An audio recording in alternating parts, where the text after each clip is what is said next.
Hello everyone and welcome to Mystic Butterfly podcast. I am Jana, the founder of Mystic Butterfly, Guides to Your True Self.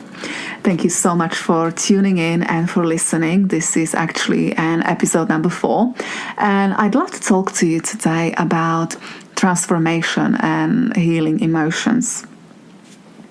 I recently taught a class about the art of living in your truth, and my students and I were discussing how much our deeply rooted limiting beliefs, which are often acquired in childhood, can still control our adult lives.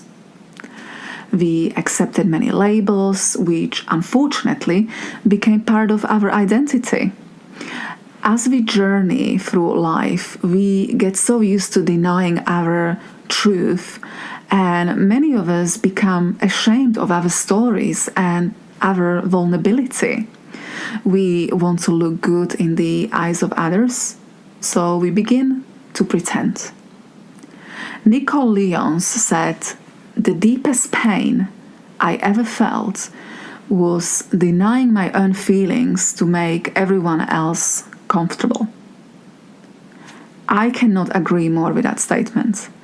I have been there far too many times, and these words are speaking directly to me as I'm working through some deeply rooted wounds myself these days. Lately, I am also learning who my true friends are and letting go of certain friendships which are not serving me or the other people well anymore. The more you align to the truth of who you really are, the more you become tired of the fake. And I am not only talking about other people, but also about myself. We all created certain personas we carry with us through life, certain masks we put on, if you like. But as we become more truthful to ourselves and others, those masks will start fading away too, and you basically become tired of them. And this is what's happening to me now as well. And I would really love to talk about it in the future as well. And I also will be on the video blogs. I personally find that denying our truth can bring many dark thoughts and emotions up to the surface. And I want you to know, and you know this yourself anyway, you deserve to feel good and you deserve to start experiencing a beautiful transformation and healing. And therefore today I would like to share with you a few ways how I personally deal with some of my dark thoughts and emotions on my own healing journey when they come up to the surface. And these tips are serving me well, and I believe they can inspire you too. Let me share a brief story with you first of all.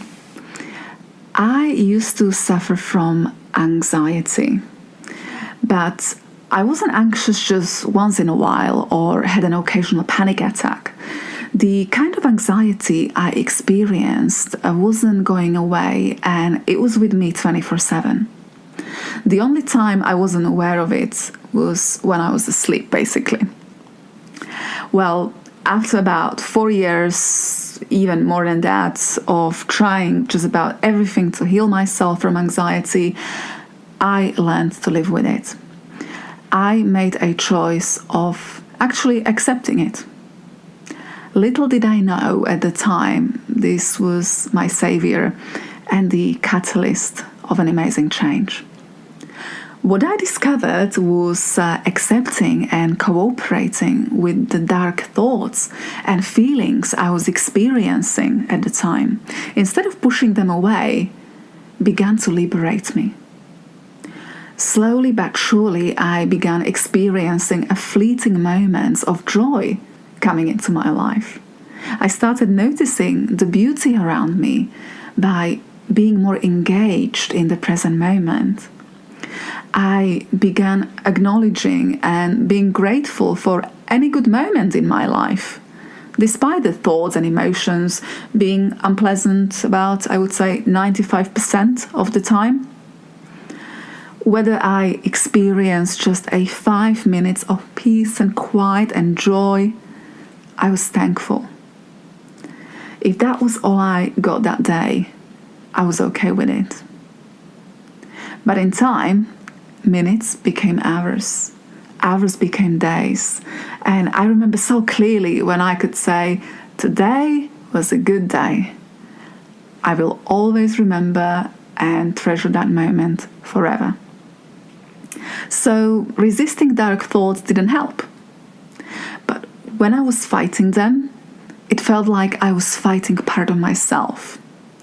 On the other hand, accepting them and opening my heart and mind to focus on the good around me worked beautifully. Appreciate the moments when you are happy, no matter how brief they might be. What you focus on always expands. During the dark times of my life, I learned the beauty of acceptance. Every time I have an unpleasant thoughts now, I don't try to fight them anymore or quickly fix them with something. Instead, I accept them and I go with the flow. Then I focus on what I'm grateful for and watch my energy shift. So acceptance would be my number one tip when you are on the journey of transformation and healing.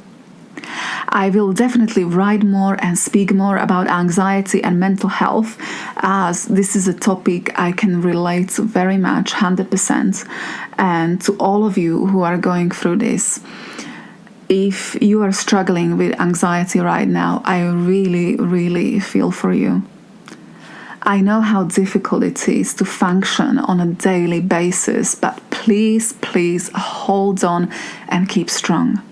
With some support and, most importantly, your willingness of getting better, you can get through this. So we talked about acceptance, but now let's talk about suppressed emotions for a bit, because when you are on a transformational and healing journey, they will be coming up to the surface. Let me share something else with you. I don't like complaining. I often deal with any unpleasant emotions on my own. And this is what we introverts do, actually. But ever since I stepped on the path of healing my past wounds, I also learned that sharing how I feel with others, instead of pretending that all is only about sunshine, rainbows, and butterflies, can be incredibly therapeutic. Many of us suppress emotions. When I used to deal with anxiety attacks, I became very good at hiding my feelings, especially in front of my work colleagues or at any public gatherings. At the time, I didn't realize how much damage I was actually causing myself. Then one day, somebody made a comment which probably didn't seem like a big deal to the person or maybe to any other external observer. But that comment hurt me so deeply, I burst into tears. And this is what suppressed emotions did to me.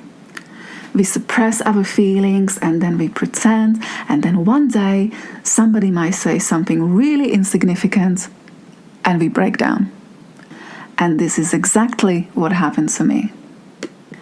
Many of us also suppress emotions with distractions such as alcohol, overworking, needy relationships, drugs, social media, or hiding behind false masks. And I am guilty of all of this, except the alcohol side now, as I've been sober for over 8 years now. So how do I deal with my emotions now? I simply feel my emotions when they come up to the surface. I feel what's coming up and I talk to the emotion. It goes something like this. What are you trying to tell me? What are you trying to teach me? What am I unwilling to let go of? The other thing I do is I also write. Writing is extremely therapeutic and it can help you to release many unpleasant feelings. Express yourself on a page of your diary. It's yours and you can tell it exactly how you feel without editing yourself. Another way I deal with my emotions is by meditating. I sit with my feelings, I observe what is going on, and I do this without judgment. So if you are new to meditation and would like to find out more, I dedicated an entire page of my website to it. You can simply go to mysticbutterfly.co.uk/meditation and you can find some guided meditations there, also an explanation how to begin your meditation practice. And if you have any questions, just send me an email and I'll get back to you as soon as I can. I also strongly suggest to speak to someone. Talk to a close friend and share how you feel. If you feel like your emotions are getting out of control, please talk to a professional. I used to see a fantastic counselor. She was extremely supportive and helped me to work through many of my issues. After every session, I felt an incredible relief. And the last suggestion I'm going to give you today is to be gentle with yourself. Only you can decide whether you want to be holding on to the darkness or you are willing to rise above it and finally let it go. When you make a choice, you want to make changes in your life. Don't be hard on yourself and expect things to change just overnight. It took you a while to get where you are now, so it won't take just a day to make changes. Remember that it is okay to be vulnerable. Don't be ashamed of your vulnerability. That is where your strength lies. Be patient with yourself and, most importantly, accept yourself for who you are. That is the first step to start living a better life and experience that transformation and that healing you are longing for. Remember that you are always learning and always growing, and you are always going to be. So let me just give you a little recap of what I talked about today. Accept your feelings. Love and accept yourself for who you are now. Feel your emotions without judgments and talk to them. What are you trying to teach me? What are you trying to tell me? And listen for that intuitive answer, which might come straight away, or maybe tomorrow, maybe in a week. When you feel your emotions, you begin the healing process. Remember that. And seek any help if you need to. Don't be ashamed to see a therapist, and also be gentle with yourself. So I will leave you today with a beautiful quotation by Morgan Harper Nichols. One day you will look back and see that all along you were blooming. One day you will look back and see that all along you were blooming. Love that. So that's it for today, guys. Thank you for tuning in and for listening. I really appreciate every single one of you. I am also planning to bring some guests on this podcast when I figure out how to do that, obviously. And until then, if you have any questions, comments, or suggestions, please feel free to email me. My email address is jana@mysticbutterfly.co.uk. That's Jana with a J. And I'm looking forward to be speaking with you again in the next episode of Mystic Butterfly Podcast. Have a wonderful day. Bye.